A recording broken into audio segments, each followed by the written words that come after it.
बिस्मिल्लाहिर्रहमानिर्रहीम। तुम्हारे जुल्म का सूरज बड़े अरूज पे है, तुम्हारे जुल्म का सूरज बड़े अरूज पे है। मेरी हदूद में चमका तो डूब जाएगा, मैं साम्राज्य के हाथों में बिक नहीं सकता। मैं बिक गया तो वो सबको खरीद लाएगा।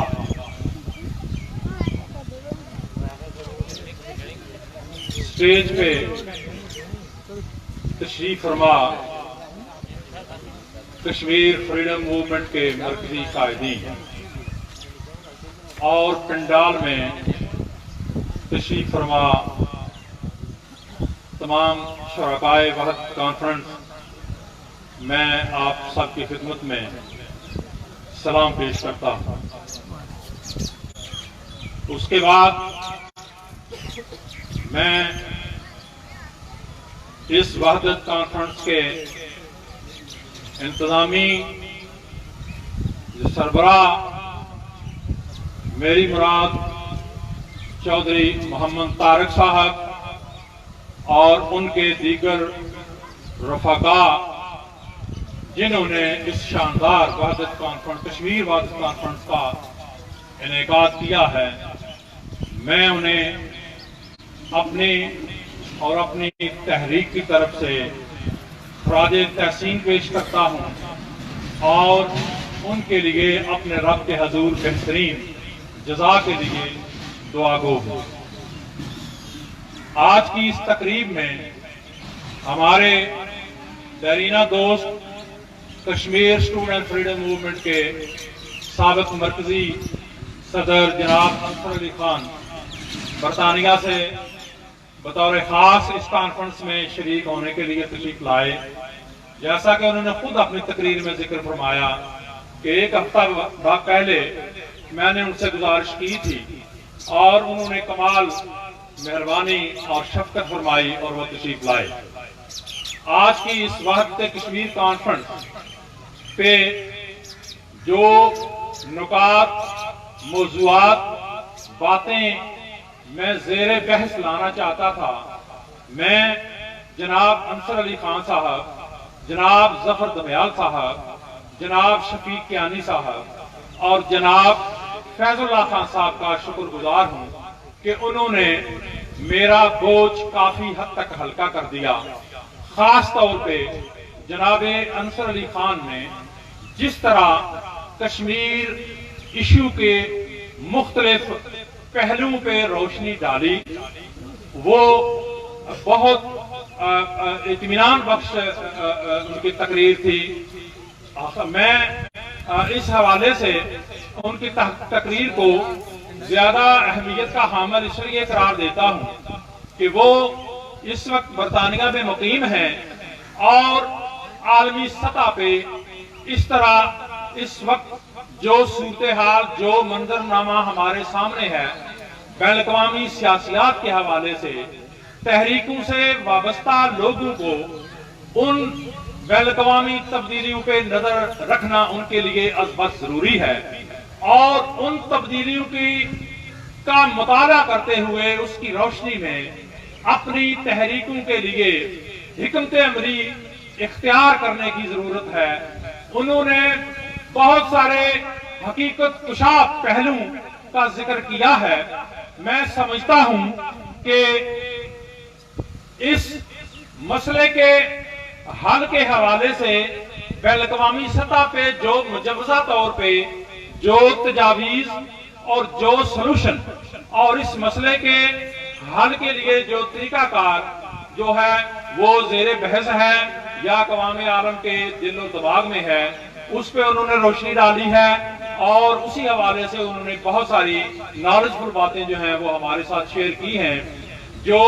हमारे तहरीक के साथ वाबस्ता लोगों के लिए भी बहुत जरूरी हैं, उनकी आगाही के लिए जरूरी हैं और तहरीक का जो आइंदा का लाहे अमल है उसको डिजाइन करने के लिए भी वो तजावीज, वो बातें जो है वो हमारे लिए ममद मावन साबित होंगी। मैं इस पे यूं तो बात 1932 से शुरू करना चाहता था, जब कश्मीर में सियासी तहर्रुक शुरू हुआ, लेकिन वक्त की किल्लत और मेरे दोस्तों की तरफ से सैर हासिल गुफ्तगू के बाद मेरा ख्याल है कि मैं आपकी इजाजत से सिर्फ कश्मीर इशू पे जो ताजा तरीन तब्दीलियां सामने रूनुमा हो रही हैं, सामने हैं, जिन पे नजर रख के आगे तहरीक को आगे लेके चलने की जरूरत है, उस पर बात करूंगा। आप साहबान को याद होगा कि 5 अगस्त 2019 जो है वो तारीख कश्मीर में वो स्याह तारीख दिन है कि जब हिंदुस्तानी साम्राज्य ने जो है वो अपने आइन में तब्दीलियां करते हुए रियासत जम्मू कश्मीर के एक बड़े हिस्से को अपने जोग्राफिये में जम कर दिया। अब ये कैसे हुआ? अगर आपको याद होगा तो 5 अगस्त 2019 से कोई 1 महीना पहले वजीर आजम पाकिस्तान और वजीर आजम इंडिया, इन्होंने जो है वो अमेरिका का दौरा किया। अमेरिका की छतरी में जो है वो ये सारी पॉलिसी और प्लानिंग तय हुई, और उसी की रोशनी में ये जो है इंडिया ने इकदाम उठाए, और बदकिस्मती के साथ ऐसे ही इकदाम जो हैं वो हम देख रहे हैं कि हुकूमत पाकिस्तान भी उसी तरीके से उसके मतवाजी ही इकदाम उठा रही है। हिंदुस्तानी इकदाम जो हैं वो मसले कश्मीर के खात्मे की तरफ वो मुसलसल वो जो इकदाम है वो बढ़ते जा रहे हैं। सबसे पहले इन्होंने अपने आइन की 2 दफात में जो है वो तरमीम की, उनको उसकी रोशनी में उनको खत्म किया और कश्मीर को जम किया। उसके बाद उन्होंने वहां पे जो है वो आबादी के तनासब में तब्दीली के लिए उन्होंने वहां पे नई हल्का बंदियां जो है वो शुरू की, और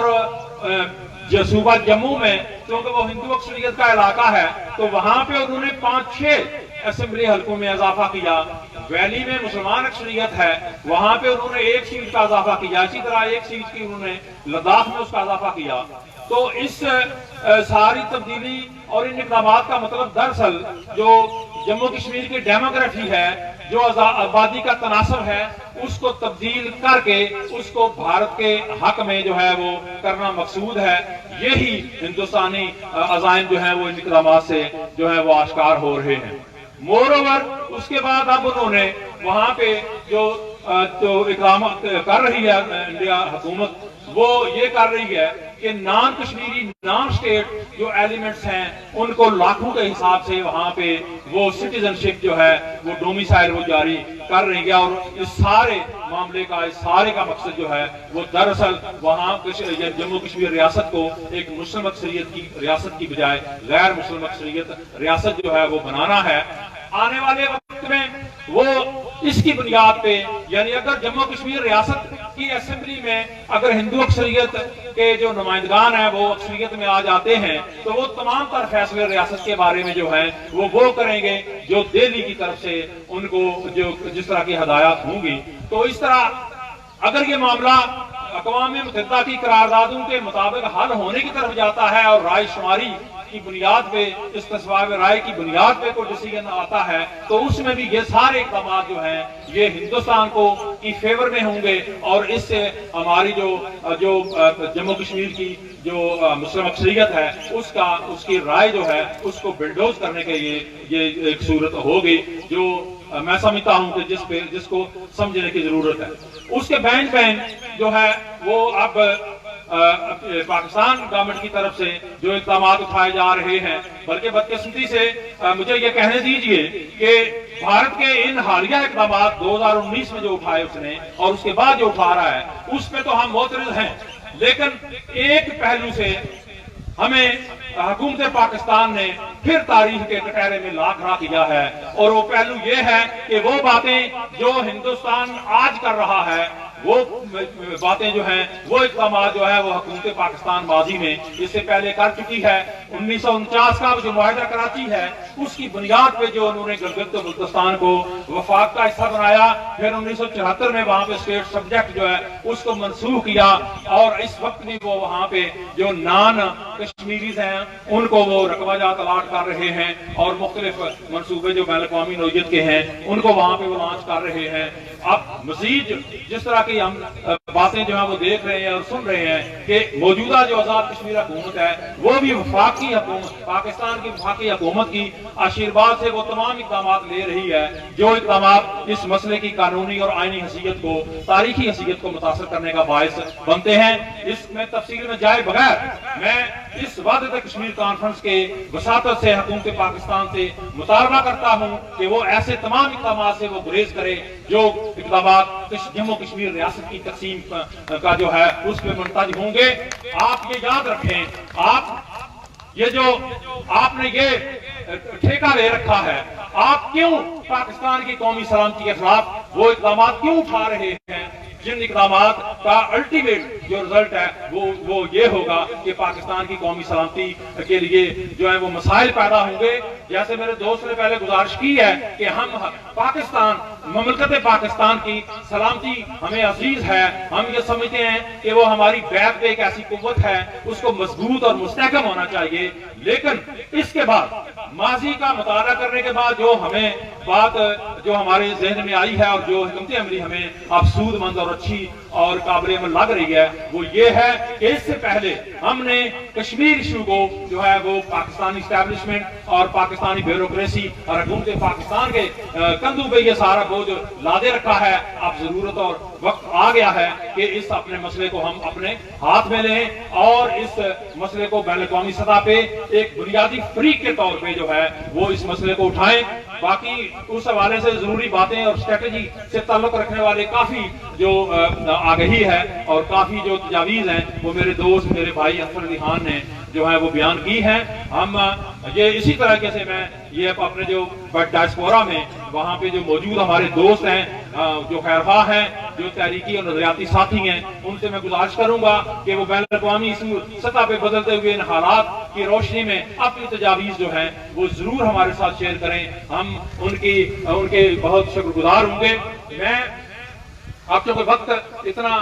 बीत चुका है, अब आपके ज्यादा उसका जो है वो सब्र का इम्तहान नहीं लेना चाहिए मुझे। मैं आपसे अहले अलियाने कठार और वादिये नहाद के आप जैसे जानसार दोस्तों से ये गुजारिश करूंगा कि ये जो कश्मीर फ्रीडम मूवमेंट है इसका आगाज 1978 में कश्मीर स्टूडेंट फ्रीडम मूवमेंट के नाम से जब हुआ तो ये चिराग आपके इसी कठार जो है वो एरिया जो है यहाँ के फर्जंद ने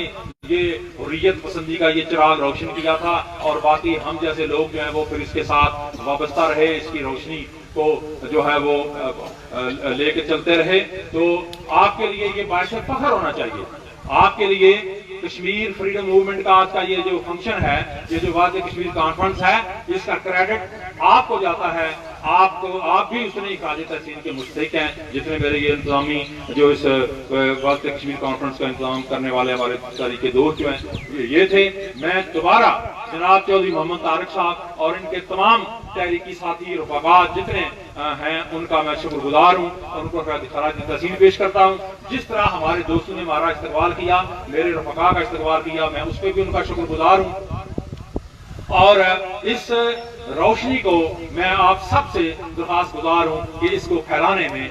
फैलाने में हमारा जो है वो साथ बढ़ाएं। आज की इस कॉन्फ्रेंस में जो कारकर्दगी हमारे जनाब चौधरी मोहम्मद तारिक साहब और इनके साथियों ने दिखाई है, इस कारकर्दगी को देखते हुए मेरा जी चाह रहा है कि मुझे लगता है कि तारिक साहब को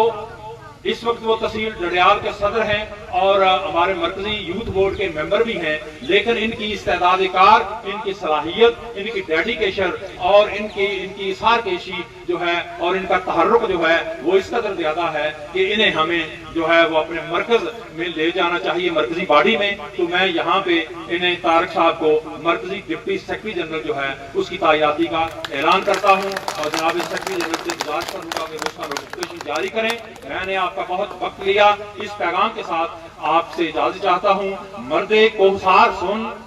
आपके फूल चुन, मर्दे कोहसार सुन आपके फूल चुन, खम ना हो सर तेरा, दुश्मनों पर तेरा खौफ तारी रहे, जंग जारी रहे।